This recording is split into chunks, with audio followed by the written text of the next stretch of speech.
Ucraina a lovit peste noapte o uzină mecanică din Mordovia și o rafinărie de petrol din Daghestan.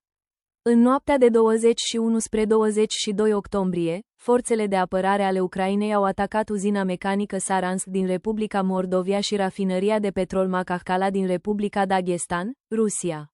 Sursa informației, statul major general al forțelor armate ale Ucrainei, în special, uzina mecanică Saransk din Republica Mordovia a fost lovită.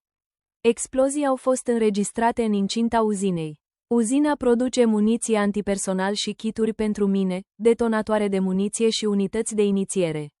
În plus, rafinăria de petrol Makhachkala din Republica Daghestan a fost avariată. Un impact a fost detectat într-una dintre unitățile de procesare din incinta uzinei.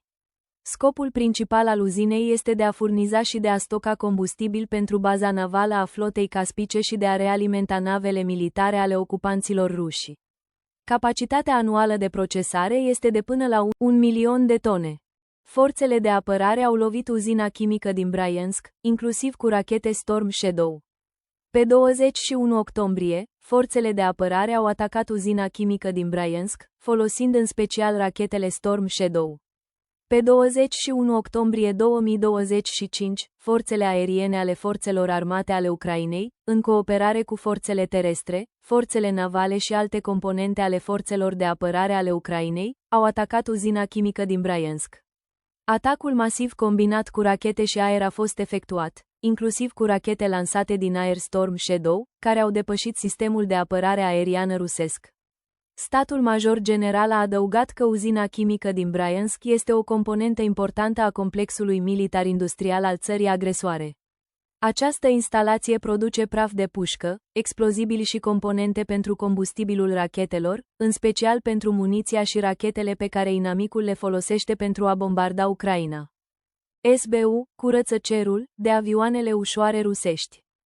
Serviciul de Securitate al Ucrainei, SBU, a desfășurat cu succes o operațiune în teritoriile ocupate temporar, distrugând ținte inamice. Potrivit agenției, specialiștii ucrainieni au scos din funcțiune 2 aeronave ușoare. Invadatorii le staționaseră pe unul dintre aerodromuri și le folosiseră pentru a intercepta dronele ucrainene cu rază lungă de acțiune. Operațiunea a avut ca scop eliberarea spațiului aerian pentru operarea nestingerită a dronelor ucrainene de atac cu rază lungă de acțiune. Munca unității speciale a restabilit eficacitatea atacurilor asupra țintelor inamice aflate în spatele liniilor inamice. Еще один способ борьбы с вражескими дронами – это использование легкой авиации, когда за спиной у летчика садится стрелок с пулеметом, а дальше... SBU subliniază că acțiunile au fost efectuate cu măsuri de minimizare a riscurilor pentru infrastructura civilă și oameni. Pentru fiecare crimă, se vor confrunta cu o pedeapsă justă, se arată în declarația agenției. Serviciul de Securitate al Ucrainei subliniază că continuă să atace invadatorii prin toate mijloacele disponibile și să răspundă amenințărilor care împiedică eficacitatea operațiunilor ucrainene.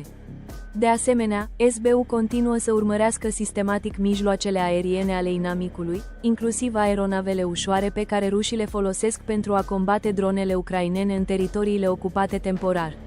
Recent s-a relatat că analiștii au identificat locația unui aerodrom care adăpostește avioane rusești Yak-52, pe care ocupanții le folosesc pentru a intercepta dronele ucrainene.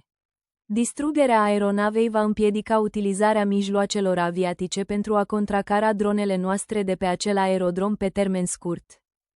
Atacurile SBU cu dronele FP2 cu focoase de 105 kg atacă baze rusești în teritoriul ocupat.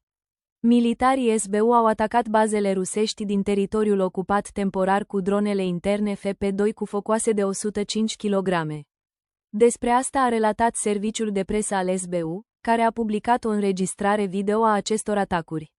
Atacurile asupra bazelor inamice au fost efectuate de operatorii dronelor de atac ale Centrului de Operațiuni Speciale, al serviciului. Focuri de artificii, strălucitoare pe timp de noapte au fost oferite de dronele FP2 cu o ogivă de 105 kg, a declarat SBU. Serviciului special nu a dezvăluit ora și locația exactă a atacurilor asupra inamicului, menționând doar că a continuat să distrugă invadatorii prin toate mijloacele disponibile.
FP2 imită designul dronei cu rază lungă de acțiune FP1, pe care Ucraina o folosește pentru a lovi ținte aflate adânc în spatele frontului Rusiei. În același timp, această modificare a primit o greutate a focosului de 105 kg, iar raza de utilizare a fost redusă de la 1400 la 200 de km. Drona domestică este disponibilă în versiuni cu ghidare autonomă, precum și în configurația FPV pentru o direcționare precisă de către operator.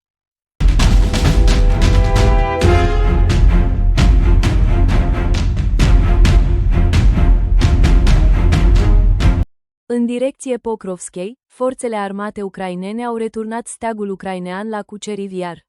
Militarii forțelor de asalt aeriene au returnat steagul albastru-galben la Kucheriv Yar, districtul Pokrovskei. Despre aceasta a fost anunțat miercuri, 22 octombrie, de statul major general al forțelor armate ale Ucrainei. Ca o confirmare, pe rețelele de socializare a fost postat un videoclip care îi arată pe soldații celui de-al 132-lea batalion separat de recunoaștere instalând simbolul statului Ucrainei pe una dintre clădirile dintr-un sat distrus de lupte. Kucheriv Yar, direcție Pokrovskei, soldați ucrainieni, forțele armate ucrainene, glorie Ucrainei, se arată în comentariul la filmările publicate. Dacă ați găsit informații utile în acest videoclip, nu ezitați să-l distribuiți pentru a ajunge la cât mai multă lume. Mulțumesc mult!